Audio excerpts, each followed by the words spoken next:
What's up? Welcome back to my channel. It's almost Christmas, and if you know me, you know Christmas is my all-time favorite holiday. So I'm totally in the Christmas spirit. While it doesn't quite feel like Christmas is around the corner, I'm still feeling it. I'm trying to. But I think I'm also my feels a little bit because we're coming up on the new year, and it was this year in January that I posted a video for it to go, not knowing that it was gonna go viral a couple months later. So I'm kind of feeling like, okay, I was feeling a little bit like discouraged before, but I'm like, okay, great things happened for you earlier this year at this time. So you don't know what next year is going to hold around that same time, if that makes sense. So I'm kind of just putting myself back in this like focus that I've got a lot of work to do and to stay encouraged. And I want to send that to anybody else who might need it, is to stay encouraged. But today's video is also, it just hit me in the feels, y'all, because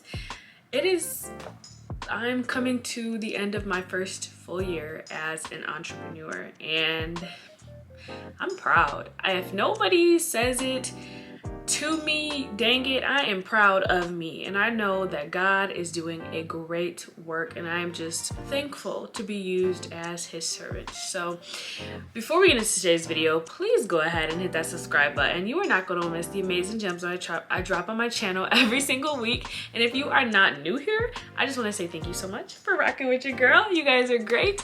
And I just know we are going to double, triple, quadruple this community in 2022. I have high hopes. So don't forget to share my channel with somebody who you think might need it. If my video has ever helped you before, it could help somebody else. So don't forget to share it. Okay, so my first full year as an entrepreneur, the good, the bad, and the ugly. Okay, so the good, I don't want the bad and the ugly to sound like entrepreneurship is just such a horrible thing, because it's amazing, but we have to be realistic, okay? There's a lot of things that you don't really know that you're going to encounter when you become an entrepreneur. And I'm here to tell you those things, to just give you a heads up, not to discourage you, but to let you know. So the good, there is a lot of good. There is so much good in being an entrepreneur. And like I said, I'm just all emotional because I'm just so freaking proud of myself for being able to stay with this, to not give up, not to give up on myself, my dreams, all of the things that I want to accomplish, because I know I'm going to get there, and this is literally only the beginning. So I'm super proud. And if you are on this journey too, you should also be so proud. No matter the setbacks, no matter the hardships, just be proud and be grateful and just enjoy it. The good, it has included so much growth and stepping out of my comfort zone. Honey, let me tell you, there is a lot of stuff that is new to me, and it was scary, okay? Very scary, and just like, wow, what am I doing? Am I doing this? Are we doing this? Are we going for it? We're going for it.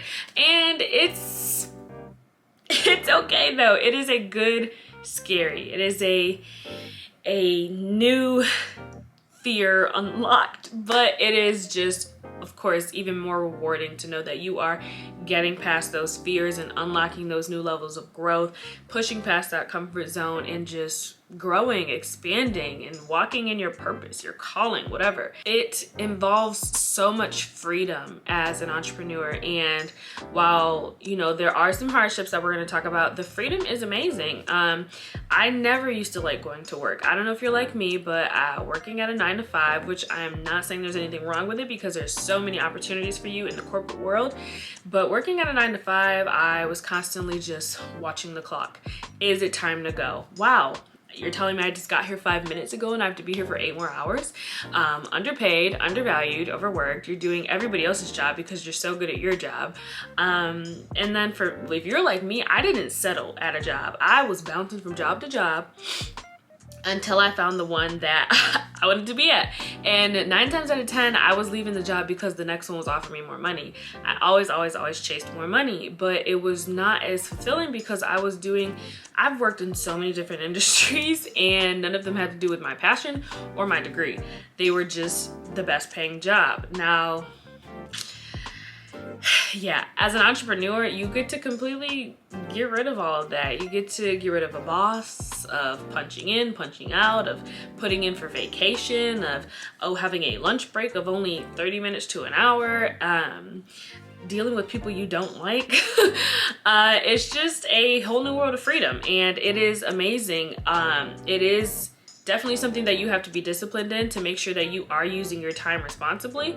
However, the freedom of wake up when you want to, work from home, go to brunch when you want to, travel when you want to, not have to put in requests for vacation time, it is awesome. Be sick. If you need to be sick and take your days, you take your days. And it is what it is. It is a luxury that is amazing. However, like I said, you must make sure that you are not wasting your time. Days can go by and you could have known that you were supposed to get something done, but because there's nobody kind of over your shoulder, you might put it on the back burner or procrastinate. And it is very easy to procrastinate as an entrepreneur because there's no consequences. There's nobody who is holding you accountable. So be careful with that freedom. And obviously a pro to being an entrepreneur would be that you're making your own money. You are making money on your own dime. Every dollar you make, you can say that you hustled for it, you grinded for it, you earned every single dollar. Nobody gave it to you. Obviously they paid you, but nobody just handed you money for doing nothing or for just, you know, twiddling your thumbs for 8 hours, but you actually can say that you grinded your butt off to make every dollar that you are earning. And it's pretty rewarding.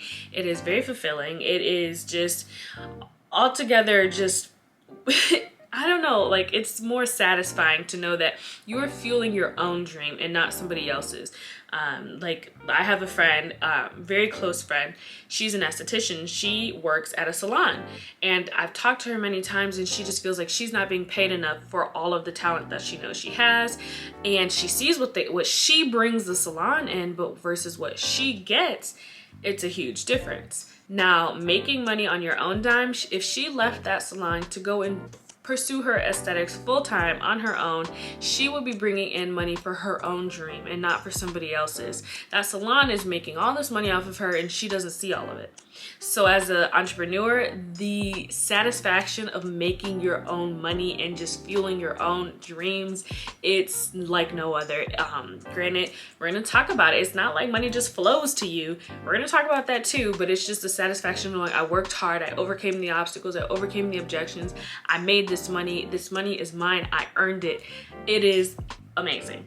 And along the way of helping others in my field, I help a lot of people, which is also very satisfying.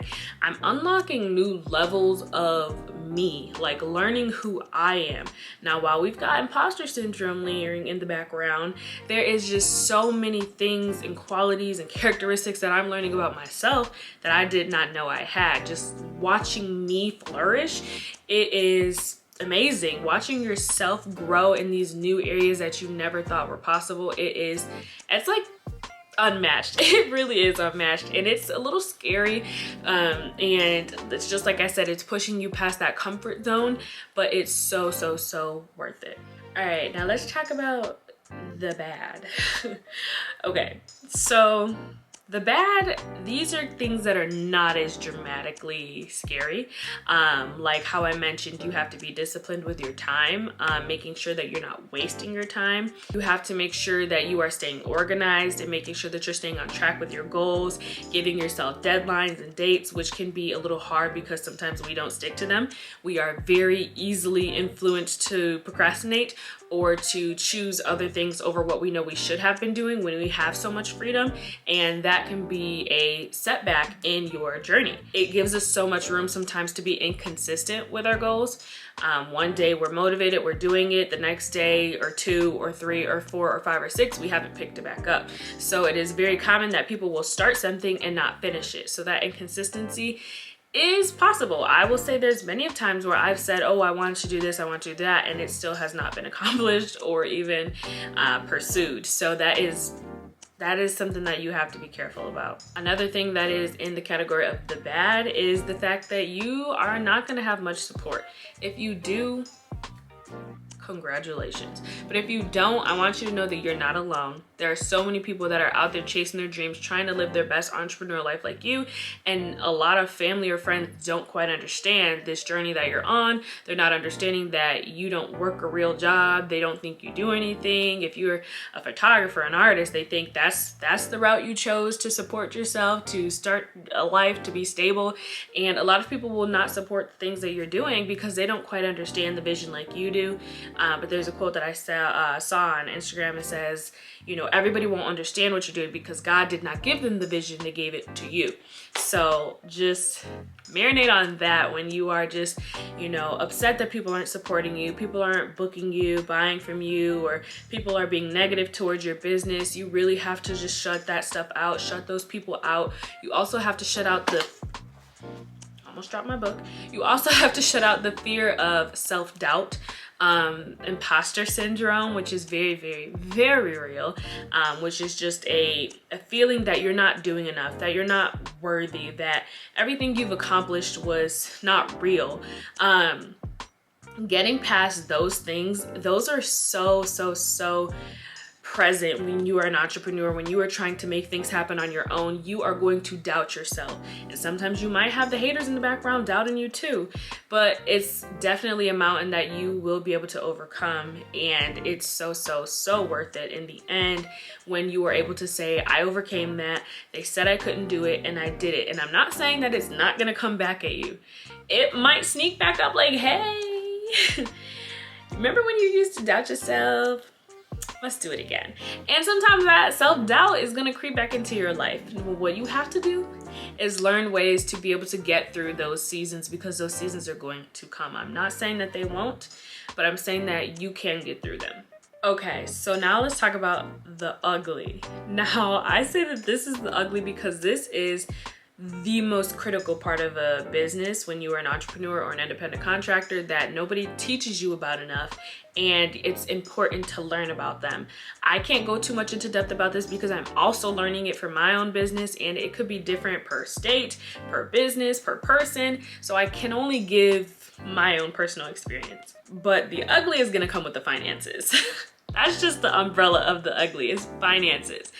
It is, first of all, very inconsistent with when you will be making money. As a independent contractor, as a self-made entrepreneur who makes their own money, you don't get paid unless you are closing a deal, securing a contract, booking a client, selling a product, whatever.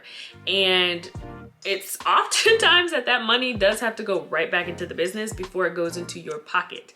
So it is very hard to bring in income sometimes when you will have to go out there and get it all yourself. So your pay is gonna be far and few between until you are big enough to build momentum. And that can be very, very scary for some people who are used to being on a, you know, every 2 week or bi-weekly direct deposit. It's not like that, okay? Your money comes when you make it come. When you make the money is when you can get money. Nobody is going to direct deposit you every 2 weeks and take the taxes out for you either, which is what we're also going to talk about. As a saved entrepreneur, where my saved entrepreneurs at, it is very, very funny to me because if you look through like my, I give my tithes to my church through an app called Giveify. I will not show that obviously, but sometimes the payments that I give, because you were to give a 10th of your increase, so sometimes the payments that I give might look like $20, $200. Sometimes it might look like $12. Like, it's so random as I give my tithes because the pay that I am bringing in is so sporadic that it does not make sense. Unless you have clients on like a consistent retainer, maybe are your payments going to be more frequent and consistent and predictable. But as an entrepreneur, your pay is very unpredictable. Now, on top of the money that you're getting paid, you have to worry about homegirl who creeping around the corner, miss tax season. Okay, taxes are so important to learn before you start going independent. I know so many people who just think that they can get by, you know, taking a Cash App, taking PayPal, taking money and, you know, on the side. But as all of that is adding up throughout the year in profit, you do have to realize that you're gonna have to pay taxes on that. Okay, especially if you have a website or you are trying to be legit with your pay, it's being tracked somewhere, somehow. If you have your business registered, if payments are going through your business, your EIN, all of that, a business bank account, you have to be careful. There is taxes that are going to be due. If you have a sales tax license, which I do, which helps me not pay taxes when I purchase my merchandise wholesale, you know that's not just free taxes. It has to come back somewhere. So you have to prepare that you should be putting away money from your sales for taxes. It is so, so, so important that you do not get caught up. Okay, I'm still scared for tax season to roll around to see what's gonna be on the table for what I owe in taxes. Oh. Now for some people this one could be a bigger issue. For me it's not really an issue because I am technically still covered until I am 26 with my parents. But healthcare, as an entrepreneur, you don't have healthcare unless you go out and get your own type of plans.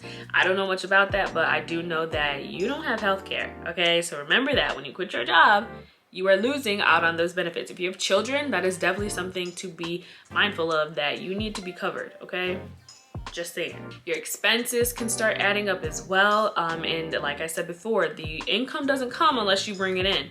So covering expenses might be coming out of your own pocket of whatever money you do have for a while until your business can generate enough profit to start paying that off.